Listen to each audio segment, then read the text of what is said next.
एक दिन रामतीर्थ ने देखा कि जो होशियार में होशियार था, रामतीर्थ बहुत होशियार में होशियार था, तो 100 से 100 मार्क लेके आता था। तो किसी ने उसी से पूछा ऐसे कैसा हुआ, तुम्हारा मगज दिमाग ऐसा एकाग्र कैसे हुआ है? मैथमेटिक्स में 100 में 100 मार्क लेता था। उसी ने बोला मेरा मन कभी किसी विषय में है ही नहीं, बैर है ही नहीं, कहा धक्का खाता ही नहीं है, एकाग्र है तो कोई भी बात हम लेता है तो उसमें सक्सेस जाता है। कैसी भी दुनिया की बात चाहे ज्ञान की बात में वो सक्सेस जाएगा जिसका मन विषय विकार में नहीं है। अगर किसी भी विषय में मन है तो तुम दुनिया में भी अधूरा रहेगा, दुनिया का भी कोई काम तुम्हारे से नहीं होएगा। कोई भी काम, पेंटिंग करो, ड्राइंग करो, मैथमेटिक्स करो, पढ़ाई करो, सिलाई करो, हारमोनिया सीखो, कोई भी बात, कवि होवे, कविता सीखे तो भी उसमें मन एकाग्र करे। जो दुनिया का कोई भी काम, दुकान में तुम बैठो, नौकरी में बैठो, अगर तुम्हारा काम होगा विषय विकार में, नौकरी नहीं कर सकेगा, धंधा नहीं कर सकेगा, सिलाई नहीं कर सकेगा, कोई भी काम तुम्हारे से नहीं होगा अगर मन विषय विकार में है। वो तो किसी काम का ही नहीं रहेगा दुनिया में। और जिसका मन एकाग्र है, एकाग्रता से कोई भी कर्म करो, चाहे पक्का हो, चाहे सिलाई करो, चाहे कौन सा भी कच्चे पैसे का काम करो तो भी अच्छा होगा। हर एक काम में तुम सक्सेस होगा, चाहे माया में चाहे भगवान के तरफ। पर जिसकी इंद्रियां स्थिर नहीं है, मन स्थिर नहीं है, चलायमान है, इधर इधर दौड़ता रहता है, वो नहीं ज्ञान में सक्सेस होगा, नहीं अज्ञान के बातों में सक्सेस होगा। अज्ञान में भी तुम्हारे से कोई काम नहीं होगा और ज्ञान की बातों में भी तुम्हारा मन नहीं लगेगा। जो मन बंदर की तरह एक पैर से दूसरे पैर पर जंप देता रहता है, ये भोगू, इधर जाऊं, ये मजा लूं, वो मजा लूं, इधर पिनूं, इधर रुलूं, जिसका मन बाहर ही रुलता रहता है, तो विषयी पुरुष के लिए वो सुखदायी है, लेकिन ज्ञानी के लिए, साधु संत के लिए, विवेकी पुरुष के लिए वो दुखदायी है। वो है ही इंद्रियों का सुख दुखदायी, जिसको तुम सुख समझ के बैठा है दुखदायी। इसके लिए विवेकी पुरुष ऐसी इंद्रियों के सुख में जाता ही नहीं है, वो तो अपने आनंद में ही रहता है, शांति में ही रहता है। एक बार उसने तकलीफ लेके अपने मन को खींच के सभी पासों से, सभी ओर से खींच के अपनी आत्मा के आनंद में लगाया, अपनी आत्मा को ऐसा प्रतीत किया अंदर। तो जो बाहर नहीं दौड़ता है वही अंदर आता है। जिसका मन किस भी विषय में नहीं लगा हुआ है तो मुक्त है, और जिसका मन कहाँ भी लगा हुआ है वो मुक्त नहीं।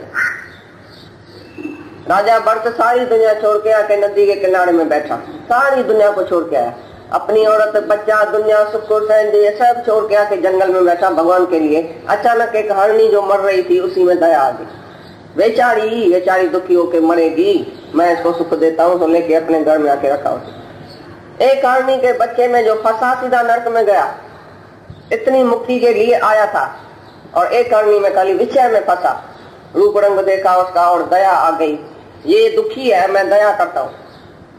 इस ब्रह्म ज्ञान में दया के लिए सख्त मन है, किसी के ऊपर भी तुम दया करेगा फंस जाएगा। करुणा है, ज्ञानी के अंदर करुणा है सर्व के लिए, भाई सबका उद्धार हो जाए, पर किसी एक में नहीं फंसता है तो उसके ऊपर दया करता हूँ, ये बेचारा दुखी है।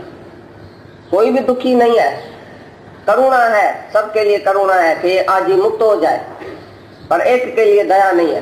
तो जैसे ही हरण के बच्चे में उसने दया किया, आके पाला पोछा, उसको प्यार किया, एक दिन वो हरणी जो है वो भाग गई दूसरे हरण से। मत राजा भरत का नहीं ध्यान लगे, नहीं समाधि लगे, नहीं ज्ञान लगे, नहीं कुछ समाधि लगे, सब बातों से उसका मन निकल के उसी हरणी के बच्चे में जाके पड़ा। बेचारा अंत में जब मरा तो हरणी के बच्चे में जाके उसका मन पड़ा, दूसरा जन्म उसको हरण का लेना पड़ा। जब वो गर्भ में आया तब इसको पता चला कि मैं काहे के लिए ये हरण बनाऊं, अरे मैं किस रास्ते पर जा रहा था, भगवान के रास्ते पर, मैं एक हरणी के बच्चे में क्यों आके फंसा। तो उधर सीधा हरण की जून में जाके पड़ा। तभी दूसरे जन्म में फिर जड़ भरत होके बैठ गया। जड़ भरत माना एक लफ्ज भी सारे दिन में नहीं बोला और एक कर्म भी दुनिया का नहीं किया, जड़ होके बैठ गया, भाई मेरे को कुछ नहीं करने का। क्यों? पिछला जन्म उसको गर्भ जून में याद आया, तो याद आया तो बोला ऐसी जन्म में मैं जरूर मुक्त हूंगा, ऐसी जन्म में किस में नहीं फंसूंगा। तो जैसे ही जन्म लिया तैसे जड़ होके बैठ गया, नहीं धंधा करे, नहीं पढ़े, नहीं लिखे, कहाँ भी नहीं गया, और सीधा ही सीधा जो वो मुक्ति को प्राप्त किया है जड़ भरत ने, जिसने राजा रघुगण को ज्ञान दिया था। तो ऐसी तरह से बोलता है विषयी पुरुष के लिए ये सुख बड़ा प्रिय है, लेकिन संत जन के लिए ये सुख बिल्कुल दुखदायी है। वो दुखदायी समझ के और अपने ही आत्म में रमता रहता है, वो कभी इसी इंद्रियों के सुख में फंसता ही नहीं।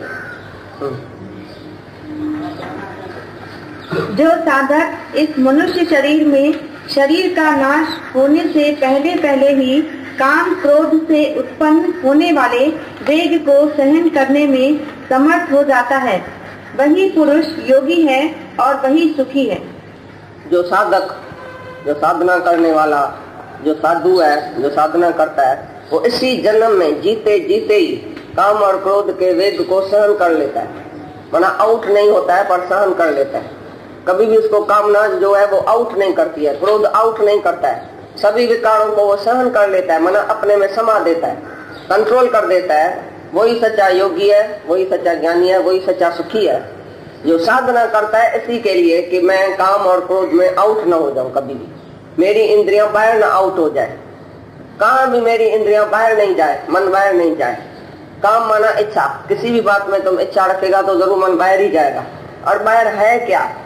अपने मन को दर्शन कराओ कि मन अपना रूप पहचान, मन यही भगवान का दर्शन है। तुम जहाँ भी देखो तो एक ही भगवान देखो, अपना आप देखो। ये जो दर्शन कराएगा तो काम और क्रोध किसके ऊपर आएगा? काम और क्रोध द्वैत में आता है। दूसरा देखा और काम होएगा, दूसरा देखा काम ना होएगी, दूसरा पदार्थ देखा काम ना होएगी। स्त्री पुरुष को देखा, पुरुष स्त्री को देखा, ये स्त्री है, ये पुरुष है, जरूर कामना होगी। लेकिन ये भगवान है, कामना बंद, खला। सेकंड के अंदर तुम्हारी सब कामना और सब ये क्रोध, लोभ, मोह, अहंकार खलास हो सकता है। खाली भगवान का दर्शन करो। See God everywhere, everything is God, nothing but God. जहाँ तहाँ भगवान है, हर रूप में भगवान है, हर रंग में भगवान है, हर चीज भगवान है, हर जगह भगवान है। ऐसा देखने से तुम्हारा काम और क्रोध एकदम चला जाएगा। वो वेग से तुम्हारे को बाहर नहीं लेके जाएगा, धक्का नहीं खिलाएगा। उसी वेग को जो सहन करता है वो सच्चा साधक है।